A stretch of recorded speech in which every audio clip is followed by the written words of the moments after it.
नमस्कार। Capital TV Uttar Pradesh पर किस्सा यूपी का देख रहे हैं आप। मैं हूं राधिका राज। आज बात बुलडोजर एक्शन की। जिस तरीके से संभल से लेकर बरेली तक लगातार सीएम योगी का बुलडोजर दौड़ रहा है, उससे अतिक्रमणकारियों की आफत आई है। खासकर कट्टरपंथियों की बौखलाहट दिखाई दे रही है, क्योंकि एक तरफ जहां देवरिया की अब्दुल गनी शाह मजार को ढहा दिया गया, तो वहीं दूसरी तरफ संभल में भी मुसलमानों के अवैध घरों को जमीन दोस्त कर दिया गया। और इसी तरह अलग अलग जिलों में अवैध कब्जों के खिलाफ एक्शन हो रहा है। यानी सीएम योगी एक बार फिर अतिक्रमण और अतिक्रमणकारियों को सबक सिखा रहे हैं। हालांकि विपक्ष का कहना है कि ये कार्रवाई केवल मुसलमानों को परेशान और टारगेट करने के लिए किया जा रहा है। ऐसे में सवाल ये उठता है कि क्या सच में कार्रवाई मुसलमानों को परेशान करने के लिए की जा रही है, या इस एक्टिवनेस के पीछे कोई और कारण है? इसी पर चर्चा करने के लिए मेरे साथ स्टूडियो में मौजूद है कैपिटल टीवी के executive editor Rajiv Kumar. Sir, आपका बहुत बहुत स्वागत है। धन्यवाद। सर, चुनाव भी अभी दूर है, तो ये लगातार जिस तरीके से बुलडोजर एक्शन हो रहा है, उसके पीछे का कारण क्या है? देखिए, भारत में किसी भी स्टेट में या नेशनल तरीके से किसी पार्टी की सरकार अगर एक्टिव होती है तो उसे सीधे चुनाव से जोड़ने की परंपरा सी बन गई है। अगर चुनाव ज़्यादा दूर है तो इसका मतलब है कि सरकार को बिल्कुल इनएक्टिव होना चाहिए। कोई काम न करो, बल्कि इंतजार करो कि जब काम करने का समय तब होगा जबकि चुनाव सर पे हो, और उस समय घोषणाएं करो, काम करो, ताकि लोगों को ये लगने लगे कि पिछले 4 सालों में, 4.5 सालों में सरकार ने क्या किया वो भूल जाओ, अभी जो हो रहा है उसके ऊपर ध्यान दो। ये परंपरा जो रही है ये पहले की परंपरा थी। जब अखिलेश यादव की सरकार हुआ करती थी, मायावती की सरकार भी रही है, जब केंद्र में यूपीए की सरकार रहती थी, तो योजनाओं को धड़ाधड़ लागू करो चुनाव से 1 साल पहले से।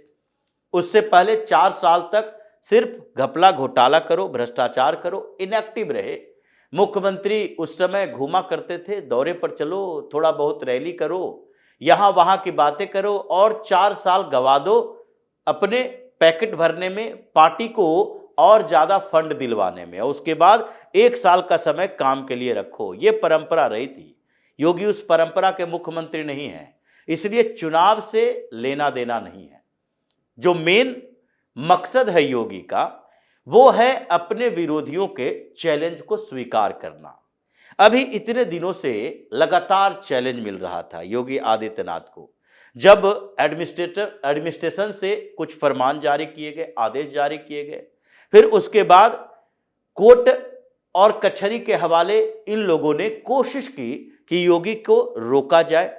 जब अवैध तरीके से बनाए गए घर, मकान, पार्क, या फिर मंदिर हो, मस्जिद हो या दरगाह हो, कहीं भी अवैध तरीके से जो बनाई गई है उसके खिलाफ अभियान चलाया गया, तो बुलडोजर एक्शन करके ये देवबंद वाले, जमीयत वाले सुप्रीम कोर्ट चले गए। उस समय भी सुप्रीम कोर्ट ने कहा नहीं, बुलडोजर एक्शन नहीं होगा।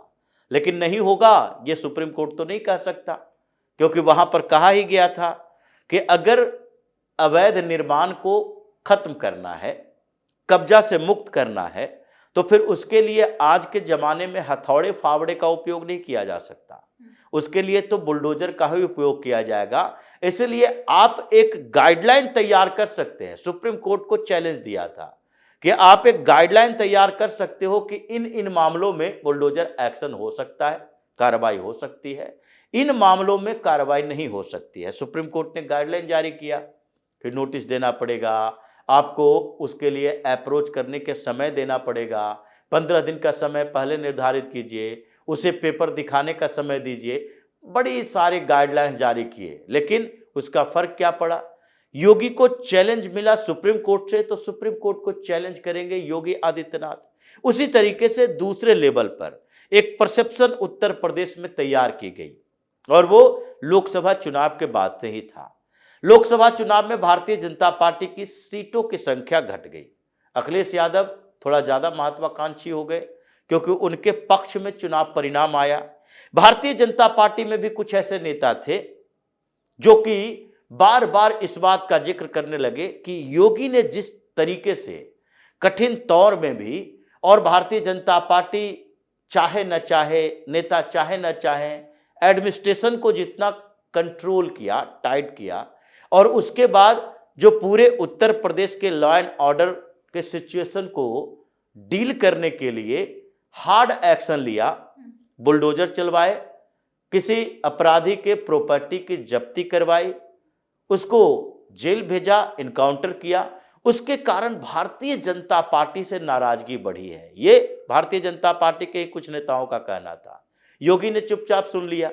चलो ये अभी आगे की चीजें हैं, जब देखेंगे आगे कंटिन्यूअसली भारतीय जनता पार्टी को अगर चुनाव में ह्यूमिलिएटिंग सिचुएशन अगर उसके लिए होता है तो वो हम मान लेंगे कि हमारे करने से लोग नाराज हैं।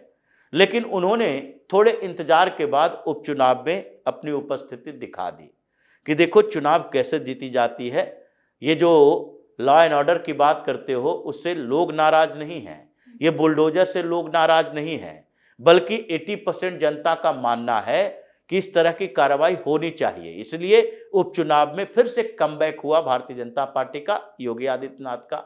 केंद्रीय लीडरशिप को भी ये लगने लगा कि योगी के ऊपर दबाव बनाते हैं तो परेशानियां बढ़ती हैं।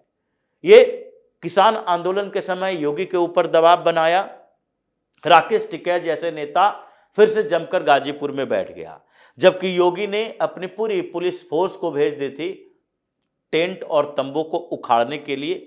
पता नहीं कहां से दबाव आया केंद्रीय नेतृत्व से कि नहीं अभी कोई कार्रवाई नहीं की जानी चाहिए, और उसके कारण राकेश टिकैत अपने आप को एक बड़ा नेता मानने लगा। भारतीय जनता पार्टी के खिलाफ विरोध प्रदर्शन करवाया और लगातार नैरेटिव चेंज करने की कोशिश की। रेगुलरली राकेश टिकैत है जो समाजवादी पार्टी का एक बैकअप फोर्स के तौर पर काम करते रहा। इसलिए केंद्रीय नेतृत्व की तरफ से भी माना गया कि योगी जो फैसले उत्तर प्रदेश में ले रहे हैं उसमें हमें हस्तक्षेप ज्यादा नहीं करना चाहिए, उत्तर प्रदेश को उनके हवाले छोड़ दो। वो कैसे करेंगे, भारतीय जनता पार्टी का संगठन कैसे मजबूत होगा, कैसे आगे बढ़ेंगे, चुनाव में जीत कैसे होगी, ये उनके ऊपर छोड़ो। इसलिए जब प्रदेश अध्यक्ष बनाया जा रहा था भारतीय जनता पार्टी का, पंकज चौधरी जब प्रदेश अध्यक्ष बने उससे पहले केवल संघ की तरफ से बैठ के नहीं हुई, शीर्ष नेतृत्व की तरफ से बैठ के नहीं हुई, बल्कि योगी की सरकार में बैठे मंत्रियों से भी बैठ के हुई और योगी को अकेले में उनसे बातचीत की गई कि देखिए कोऑर्डिनेशन संगठन और सरकार में आपको बनाना है तो ये प्रदेश अध्यक्ष के लिए कौन कौन से चेहरे हो सकते हैं। क्योंकि पिछली बार कुछ समस्याएं हुई थी, स्वतंत्र देव सिंह ने भी कुछ बयान दिए थे, इसके कारण योगी ने कुछ बातें अपने लेवल पर छोड़ दी थी उन बातों में। इसलिए अभी जो फिर से एक्टिविटी हुई है वो एक चैलेंज है। योगी ने चैलेंज दिया अखिलेश यादव को कि तुम अल्पसंख्यक करते रहो। योगी ने चैलेंज किया सुप्रीम कोर्ट को कि तुम गाइडलाइन जारी करते रहो। योगी ने चैलेंज किया है भारतीय जनता पार्टी के उन नेताओं को भी जो कि प्रेशर क्रिएट करने की कोशिश कर रहे थे कि नहीं देखो अगर योगी इसी तरीके से हार्ड डिसीजन लेते रहेंगे तो जनता नाराज हो जाएगी। उन लोगों को वो सारे के चुनौतियों को स्वीकार करते हुए फिर से एक्टिविटी बढ़ाई और जिस तरीके से ये एक्टिव क्या सुपर एक्टिव मोड में मौलाना गैंग आया है, सबसे पहले इसको सबक सिखाना पड़ेगा। योगी का ये मानना है कि अभी ये अलग अलग जगह पर फिर से ये जिहाद की फैक्ट्री शुरू कर दिया, चाहे लव जिहाद के तौर पर करे या फिर कन्वर्जन रैकेट चलाकर करे या बम विस्फोट करके करे या पथराव करके करे या अराजकता का माहौल क्रिएट करने की कोशिश के सारे साजिशें करके करे। ये सारे जगह पर एक्टिव है, चाहे बरेली हो या संभल हो, मुजफ्फरनगर हो या फिर मुरादाबाद हो, हर जगह जो देख रहे हैं कि एक्टिविटी इसकी बढ़ रही है। सहारनपुर में भी बढ़ रही है।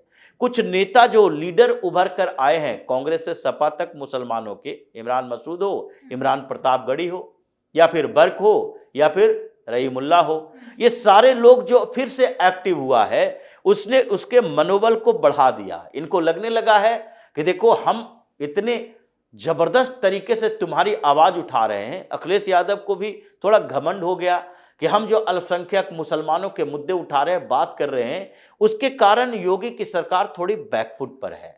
संभल में स्थितियां नियंत्रण में आ गई है, लोग अब चुपचाप बैठे हैं, योगी एक्टिव नहीं है। इसीलिए हर जगह पर फिर से एक्टिविटी बढ़ाई गई कि देखो एक एक मामले को सामने लाओ और इन लोगों को बताओ कि अगर ज्यादा महत्वाकांक्षा पालोगे अति महत्वाकांक्षी होगे और उसके साथ अगर उत्तर प्रदेश के इंटरेस्ट के खिलाफ जाओगे तो कार्रवाई ऐसे ही होगी। इसलिए मजार पर भी बुलडोजर चला, इसलिए बनारस में ये जो काशी विश्वनाथ मंदिर का कॉरिडोर बन रहा है उसके इर्द गिर्द जो अवैध निर्माण थे उसको भी ध्वस्त किया गया। दाल मंडी में भी एक जगह तोड़ी गई, उसके बाद संभल में भी बुलडोजर चला, बरेली में भी बुलडोजर चला और देवरिया में भी चला।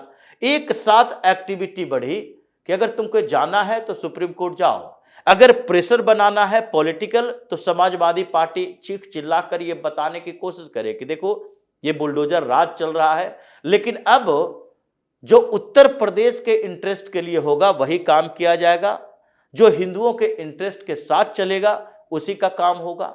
ऐसा नहीं कि तुम सनातनियों को बदनाम करो, हिंदू धर्म को टारगेट करो, कन्वर्जन रैकेट चलाओ और तुम्हारे खिलाफ कोई कार्रवाई ही नहीं हो। इसलिए लेकिन विपक्ष जो है वो बार बार कह रहा है कि कभी नोटिस जारी नहीं किया जाता, कभी कोई समय के हिसाब से नहीं करते, रात में देखते कि बुलडोजर चल जाता है। ये कौन सा तरीका है बुलडोजर एक्शन होने का? यही तरीका है, क्योंकि नोटिस उसको दी जाती है जिसके नाम से जमीन हो। नोटिस वैध तरीके को दी जाती है कि अगर हमारा घर है, हमारा मकान है, हमारी जमीन है और उसमें ये संभावनाएं दिख रही है कि नहीं ये जमीन हमारा है और उसके ऊपर कुछ बकाया है, उसके ऊपर कोई लीगल कार्रवाई होनी है, तो उसके लिए नोटिस दिया जाएगा। अगर कोई किसी ने सरकार की जमीन पर कब्जा करके मकान बना लिए हैं तो कितने नोटिस पर नोटिस देता रहेगा? नोटिस देगा, कोर्ट में जाएगा, मामला अटक जाएगा। इसलिए जो हमारा है, जो सरकार का है, वो सरकार का ही रहेगा। उसके कब्जे से मुक्ति के लिए कितनी बार नोटिस देंगे? तो जो तरीका है, अगर वो तरीका गलत है तो चैलेंज करने के लिए कोर्ट कचहरी बचा हुआ है। आप जाओ, सुप्रीम कोर्ट में जाओ, हाई कोर्ट में जाओ, या फिर ना हो तो लोअर कोर्ट में जाओ और सरकार को चैलेंज करो कि सरकार ने गलत किया है, उसके बाद इसका समाधान होगा। ये सड़क पर बैठकर चिल्लाने से समाजवादी पार्टी हो या फिर इन लोगों ने जो हंगामा शुरू किया है कि नहीं मजार तोड़ दिया, दरगाह तोड़ दिया, या फिर घर तोड़ दिया, पार्क से मकान तोड़ दिया, कब्रिस्तान खाली करवा दिया, इस तरह से चीखने चिल्लाने से कोई फर्क नहीं पड़ेगा। योगी अपना काम कर रहे हैं और आगे भी ऐसे ही करते रहेंगे। चुनाव तो आता जाता रहेगा, प्रशासन, लॉ एंड ऑर्डर ऐसे ही चलते रहना चाहिए। जी, इस मुद्दे पर ज्यादा जानकारियों के लिए आपका बहुत बहुत धन्यवाद। तो इन घटनाओं से साफ जाहिर होता है कि मुख्यमंत्री योगी आदित्यनाथ की सरकार अवैध अतिक्रमण के खिलाफ अपनी जीरो टॉलरेंस नीति पर कायम है। ये कार्रवाइयां अदालती आदेश और सरकारी जमीन को मुक्त कराने के लिए हो रही है। प्रशासन का दावा है कि ये मुस्लिम समुदाय को निशाना बनाने के लिए नहीं बल्कि कानून की रक्षा और सरकारी जमीन की सुरक्षा के लिए है, और जो भी इस तरह के मामले में पाया जाएगा उसके खिलाफ ऐसे ही कार्रवाइयां जारी रहेगी। तो इस खास शो में इतना ही। कैसा लगा वीडियो कमेंट बॉक्स में जरूर बताएं। वीडियो को लाइक करें, शेयर करें और चैनल को सब्सक्राइब करना ना भूलें। धन्यवाद।